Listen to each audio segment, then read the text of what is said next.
Ok, on continue sur les lois de Tfilin.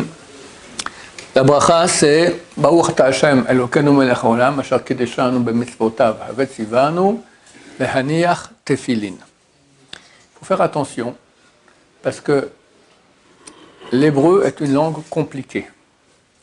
Et a priori, il faut bien prononcer les mots. Si on a mal prononcé, ça va aussi, je dis tout de suite. Mais c'est bien de bien prononcer, parce que des fois on peut dire exactement le contraire de ce qu'on voulait dire. Par exemple, il y a une notion qui s'appelle le dagesh, l'accent. Tu as des mots qui sont écrits exactement la même chose, mais il y a un accent, il n'y a pas d'accent, ça change complètement. Par exemple, dans les sphirot, on chante Anenu Elokei Abraham, Anenu. Anenu signifie réponds-nous. Mais il y en a qui mettent l'accent Anenu, un accent dans le N. Anenu. Anenu signifie torture-nous. Torture-nous, Elokei Abraham, torture-nous.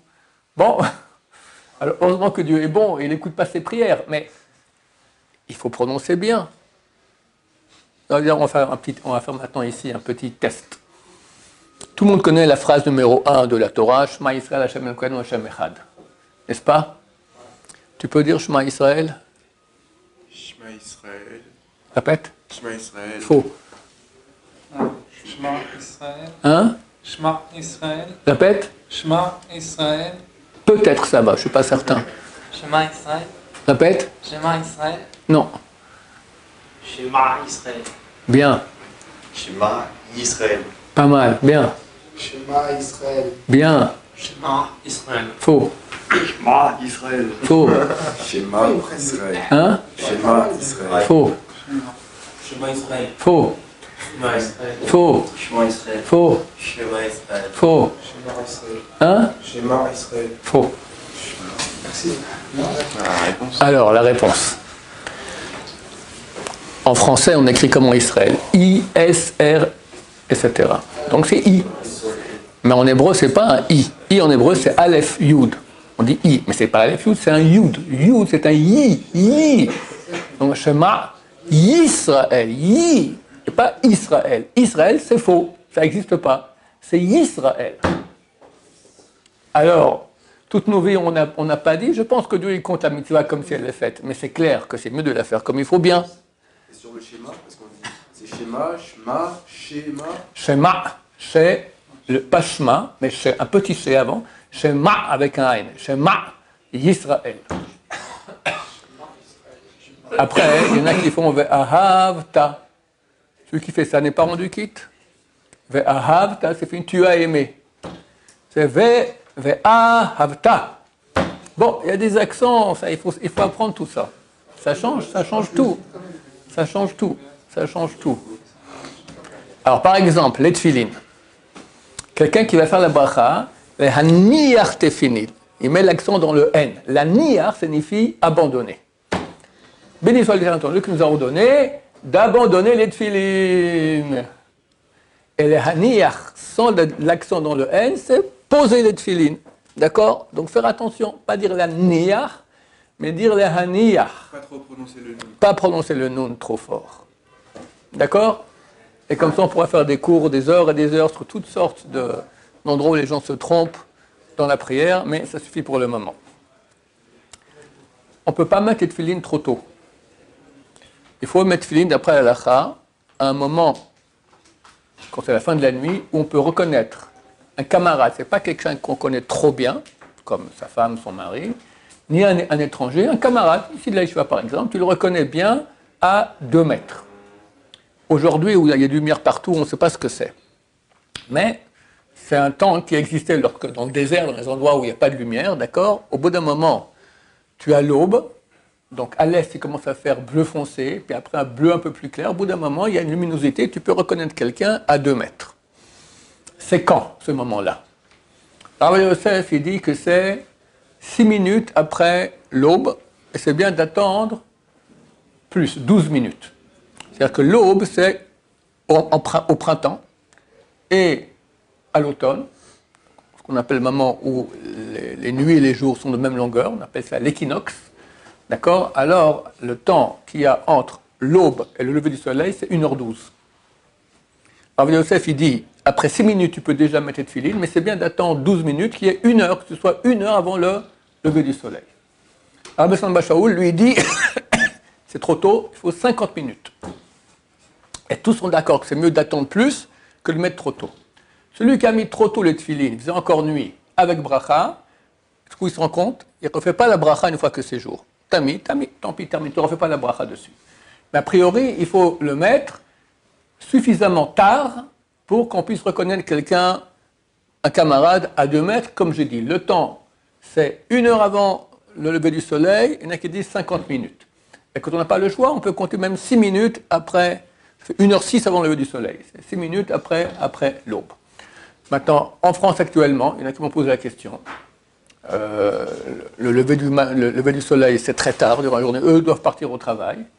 Alors, ils m'ont demandé comment. Il y a plusieurs horaires. Je leur ai dit, c'est bon, si c'est 6 minutes après l'aube, c'est bon. Pourquoi? Parce que la période qu'il y a entre l'aube et le lever du soleil en hiver, elle est plus courte. Donc, les 6 minutes, c'est une plus grande partie de ce temps-là. Donc, ça va. En été, ça peut être plus compliqué, ces 6 minutes-là. En été, c'est très très tôt, donc je ne sais pas trop. Ce n'est pas une question qui se pose tellement. Quand on met les tefilines à 4 h du matin en France, en été. Par contre, actuellement, où le lever du soleil est très tard, alors les gens veulent le plus rapidement possible pouvoir mettre les tefilines. 6 minutes après l'aube, c'est valable. Ce qu'on peut faire aussi, c'est mettre les tefilines. Et après, quand on est entre Ishtabach et Yotzer, faire la bracha. D'accord? On peut faire ça. Des gens qui doivent aller travailler tôt, alors la prière, elle est trop tôt. Trop tôt pour mettre les tefilines avec bracha. Tu les mets. Tu commences ta prière. Et lorsque tu arrives entre Ishtabach et Yotzer, tu as fini tout le psuko des Imra, tu n'as pas encore commencé Yotzer, on peut faire des brachot là-bas. Par exemple, quelqu'un qui était aux toilettes pendant le psuko des Imra. Alors, c'est pas bien de faire Ashar Yatzar pendant le psuko des Imra. Il attend qu'il arrive à Ishtabach. Là, il fait Ashar Yatzar avant de commencer Yotzer. Là aussi, donc, on pourra faire la bracha sur Talit et Tfilin. D'accord? Talit, c'est à peu près le même temps, ça ne change pas tellement. Oui. Si on a un doute d'avoir fait, parce que machinalement on a dit les tefilines, on ne sait plus si on a récité ou pas la bracha, on la refait ou on la refait pas. Le mieux c'est que, non, chaque fois qu'on a un doute si on a fait une bracha ou pas, on ne la fait pas.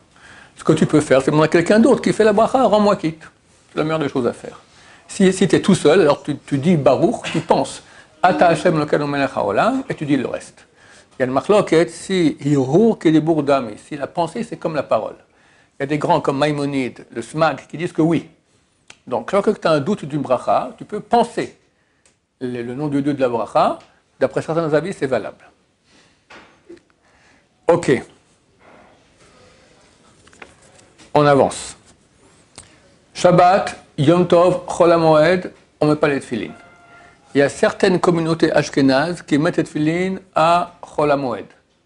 Nous pas, on va après le Zohar. Le Zohar est très sévère là-dessus. Il dit que quelqu'un qui met les tefilines, Shabbat, Yom Tov, Chol HaMoed, il est passible de mort. D'accord? C'est pas bien du tout. Parce qu'on a déjà un signe, c'est un signe les tefilines, mais Shabbat, Yom Tov et Chol HaMoed sont des signes en soi. Donc inutiles et on n'a pas le droit de mettre les tefilines à ce moment-là. On a 2 signes. On a la Brit Mila, on a les tefilines, on a le Shabbat. Et il faut ces 2 signes. Quelqu'un qui n'est pas circoncis de la qualité fine. Non. Il doit se circoncire. Quelqu'un qui fait pas Shabbat. Hein? Non, Shabbat, il veut dire. Vu qu'il lui manque un signe, alors il peut. Non. Le Shabbat aussi. Non, j'ai compris ce que tu dis. Bien sûr qu'il mettrait une tefilin, mais pas Shabbat, ni Chol HaMoed, ni Yom Tov. D'accord? Okay. Il y a d'autres raisons aussi qui font que.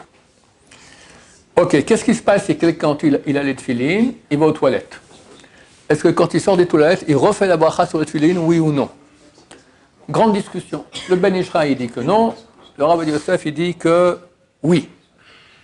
Alors, celui qui tranche toujours comme Rav Yosef, toujours, il peut faire la bracha. C'est mieux, quand on a un doute de brachot, de ne pas faire la bracha, et comme je dis, si on peut être rendu quitte par quelqu'un d'autre, c'est mieux.